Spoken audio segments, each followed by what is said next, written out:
Assalamualaikum warahmatullahi wabarakatuh. Kami dari kelompok 7 beranggotakan sebagai berikut akan mempresentasikan mata kuliah pembelajaran TIK tentang desain pembelajaran kelas maya di era digital. Berikut kesimpulan materi presentasi. Perkenalkan, nama saya Nisa'ul Husna, NIM 12205193210. Saya di sini akan menyampaikan mengenai e-learning. E-learning merupakan sistem atau konsep pendidikan yang memanfaatkan teknologi informasi dalam proses belajar mengajar. E-learning berfungsi untuk melakukan perekaman data nilai pelajar secara otomatis sesuai konfigurasi dan pengaturan yang dilakukan oleh pendidik dari awal pembelajaran dilaksanakan.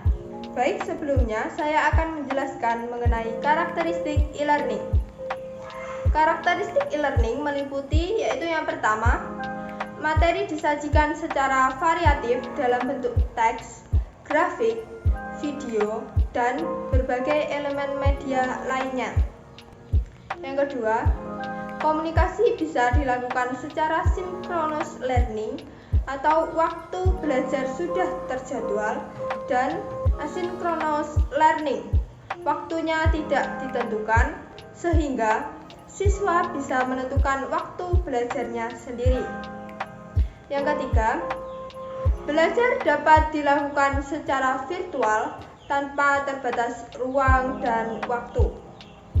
Yang keempat, menggunakan berbagai media berbasis digital untuk meningkatkan komunikasi belajar. Yang kelima, meningkatkan interaksi antara peserta didik dan pendidik. Maksudnya, pendidik berperan sebagai fasilitator, pendidik aktif memfasilitasi kebutuhan belajar selama pembelajaran. Selanjutnya, yang keenam, bentuk komunikasi belajar yang lebih fleksibel, baik formal dan informal.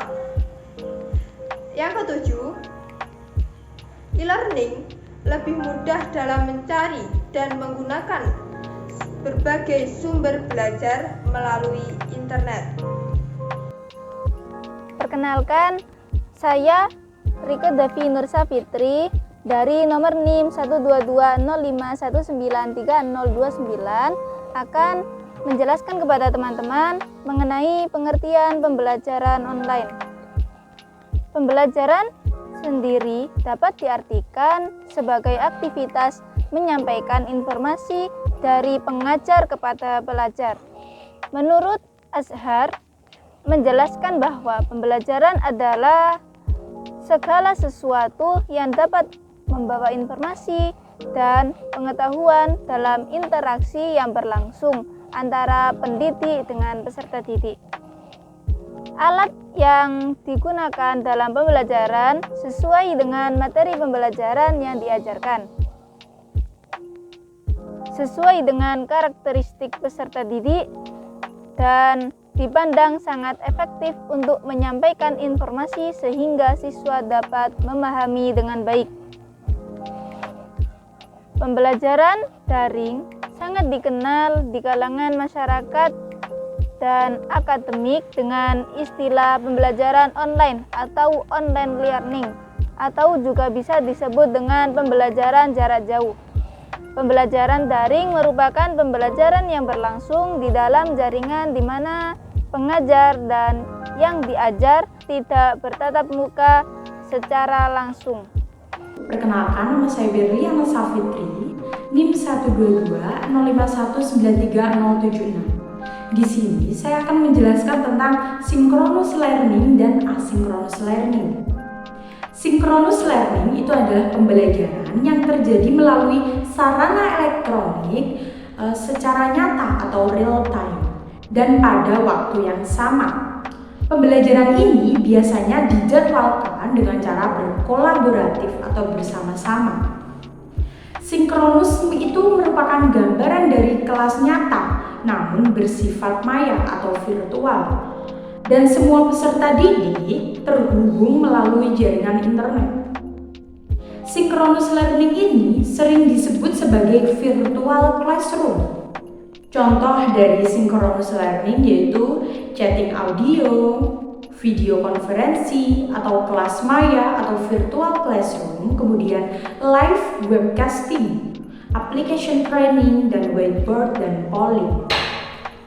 Yang kedua yaitu asynchronous learning.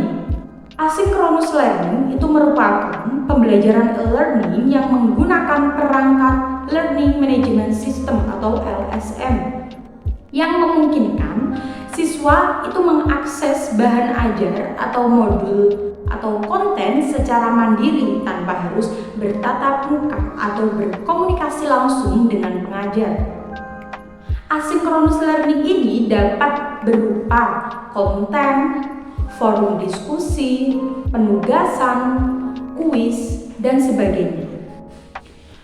Asynchronous learning ini tidak membutuhkan interaksi secara langsung atau secara nyata pada waktu yang sama, sehingga konten yang tersedia itu bersifat online atau dapat diakses kapan saja dan di mana saja serta menyesuaikan pada waktu yang paling nyaman dan tepat bagi peserta didik.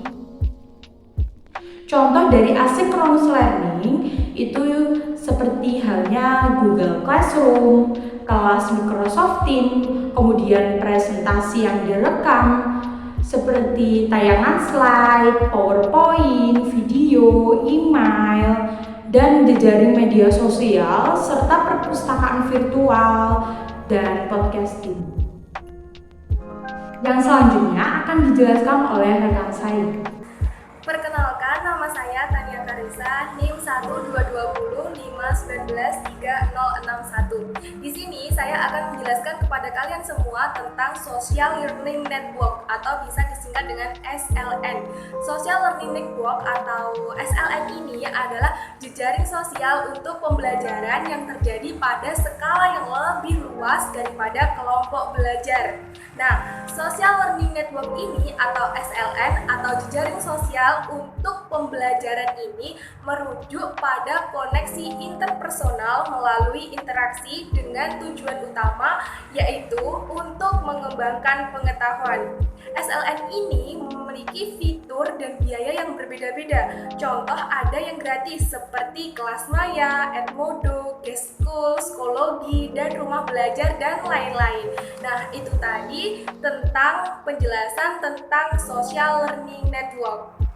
Perkenalkan, nama saya Evi Fatimatus Zahro, NIM 12205193225. Di sini saya akan menyampaikan simpulan tentang contoh aplikasi Social Learning Networking atau SLNS. Nah, salah satu contoh kelas maya berjenis Social Learning Networking atau SLNS yaitu Edmodo. Edmodo sendiri merupakan platform pembelajaran berbasis jejaring sosial yang diperuntukkan untuk guru, murid, sekaligus orang tua murid. Terdapat banyak fitur-fitur yang ditawarkan dalam Edmodo untuk menunjang pembelajaran. Yang pertama yaitu polling. Dalam fitur ini biasanya digunakan oleh guru untuk mengetahui tanggapan siswa mengenai hal tertentu. Yang kedua yaitu gradebook. Fitur gradebook ini mirip seperti catatan siswa. Dengan fitur ini, guru dapat memberi nilai kepada siswa secara manual maupun otomatis. Selanjutnya, fitur kuis. Fitur kuis ini digunakan untuk memberikan evaluasi online kepada siswa dan guru, bisa berupa pilihan ganda maupun isian atau uraian. Selanjutnya, library. Fitur ini juga berfungsi sebagai wadah untuk menampung berbagai file dan link yang dimiliki atau guru maupun murid. Selanjutnya, assignment. Fitur ini digunakan untuk mencatat semua informasi atau materi pelajaran yang dianggap penting. Selanjutnya, search dan filter. Fitur ini berguna bagi guru, siswa, maupun orang tua karena kita dapat mendapatkan bantuan apa yang kita cari dengan fitur ini. Yang terakhir, apps launcher. Fitur di mana kumpulan aplikasi tambahan yang tersedia di Edmodo. Berikut kesimpulan diskusi presentasi. Yaitu diskusi yang pertama tentang bagaimana cara untuk meningkatkan motivasi belajar peserta didik di masa pembelajaran e-learning. Motivasi dalam pembelajaran itu memiliki peran yang sangat penting untuk menumbuhkan rasa senang dan semangat belajar pada peserta didik, sehingga jika kurangnya motivasi belajar pada pembelajaran e-learning ini akan menyebabkan peserta didik menjadi kurang efektif dan aktif dalam pembelajaran. Oleh karena itu, perlu diketahui terlebih dahulu penyebab dari ketidaksemangatan siswa dalam mengikuti pembelajaran. Apakah karena tidak bisa menggunakan perangkat atau aplikasi yang digunakan, atau karena dalam e-learning tidak bisa berinteraksi tatap muka di kelas sehingga siswa merasa belajar yang tidak semangat. Setelah itu, jika pendidik sudah mengetahui alasan dari ketidaksemangatan peserta didik disebabkan oleh apa, maka kemudian pendidik bisa mengambil solusi dari permasalahan tersebut. Misalnya, siswa tidak ada motivasi belajar e-learning karena merasa belajarnya itu kurang, maka pendidik bisa menggunakan kegiatan belajar dengan berkolaborasi atau bisa dengan saudara di rumah atau keluarga, atau melibatkan lingkungan sekitar dari peserta didik. Adapun cara untuk memotivasi peserta didik dalam pembelajaran daring ini atau pembelajaran e-learning, yaitu bisa dengan cara harus memperhatikan kualitas guru. Yang kedua, yaitu yang dapat menambahkan motivasi pembelajaran, yaitu pendidik itu dapat menerapkan metode pembelajaran yang tepat. Yang ketiga, yaitu dapat memaksimalkan fasilitas pembelajaran. Dan yang keempat, yaitu dapat memanfaatkan media pembelajaran.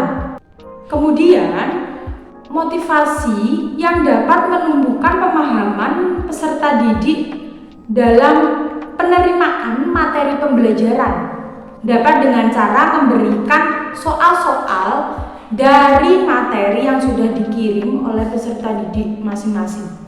Walaupun siswa tidak semangat belajar, atau setidaknya siswa itu mau membaca atau ingin membaca, atau bisa dengan berbagai langkah. Contohnya berkolaborasi dengan keluarga, atau bisa dengan pembelajaran selingan seperti pemberian kuis-kuis, video pembelajaran YouTube, sehingga peserta didik dalam proses pembelajaran tidak merasa bosan.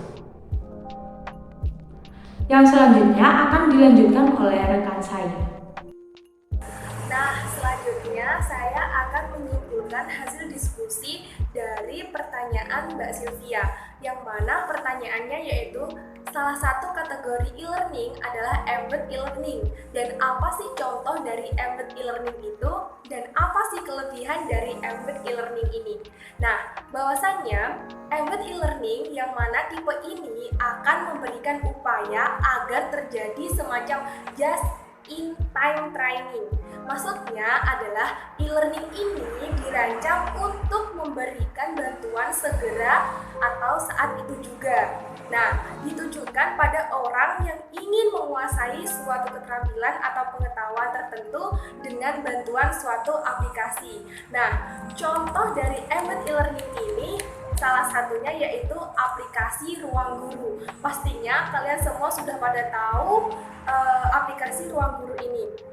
Nah, dengan aplikasi Ruang Guru ini, jika kita kesulitan saat mengerjakan PR, kita bisa dibantu oleh guru-guru profesional profesional secara langsung. Di sini kita juga tidak memerlukan banyak biaya, waktu, ataupun tenaga dalam mengerjakan PR karena konsultasi bisa dilakukan melalui chat atau telepon. Nah, kelebihan dari embedded learning ini adalah dapat diakses dengan mudah, kemudian biaya lebih terjangkau dan waktu belajar bisa disesuaikan atau fleksibel gitu. Baik, selanjutnya struktur e-learning. Secara umum, desain dan struktur e-learning terdiri dari bagian pengantar yang meliputi tata cara pembelajaran, biodata dan foto peserta didik, jadwal pembelajaran, rincian tugas, dan silabus pembelajaran. Selanjutnya yang kedua yaitu bagian bahan ajar atau unit-unit. Selanjutnya bagian administrasi siswa dan guru. Namun, untuk peserta didik SD atau MI, struktur e-learning harus lebih menarik dan jelas agar peserta didik lebih mudah mengakses e-learning dan lebih semangat dalam pembelajaran berbasis online melalui e-learning. Selanjutnya yaitu hambatan dalam pembelajaran e-learning. Komponen yang pertama adalah infrastruktur e-learning. Infrastruktur dapat berupa komputer, laptop, smartphone, dan lain-lain. Komponen yang kedua adalah sumber daya manusia. Tidak semua guru memiliki keahlian dalam menggunakan perangkat ICT berupa laptop, smartphone, dan lain-lain. Dan tidak semua siswa terbiasa belajar menggunakan perangkat ICT, bahkan masih banyak siswa yang belum mengenal perangkat komputer dan laptop. Komponen yang ketiga yaitu banyaknya learning management system membuat guru dan siswa bingung dalam memilih mana yang cocok digunakan dalam pembelajaran. Selanjutnya, solusi kendala dalam pembelajaran e-learning. Sekolah dan pemerintah daerah bekerja sama dalam infrastruktur yang diperlukan, membiasakan guru dan siswa menggunakan perangkat ICT dalam kegiatan pembelajaran. Guru membiasakan diri menggunakan perangkat ICT dalam memberi tugas maupun dalam memberi materi ajar dan dapat mengakses kapan saja dan di mana saja. Menentukan aplikasi learning management system yang digunakan sehari-hari sehingga kita lebih mudah beradaptasi dan lebih mudah memahami konten-kontennya. Terima kasih. Wassalamualaikum warahmatullahi wabarakatuh.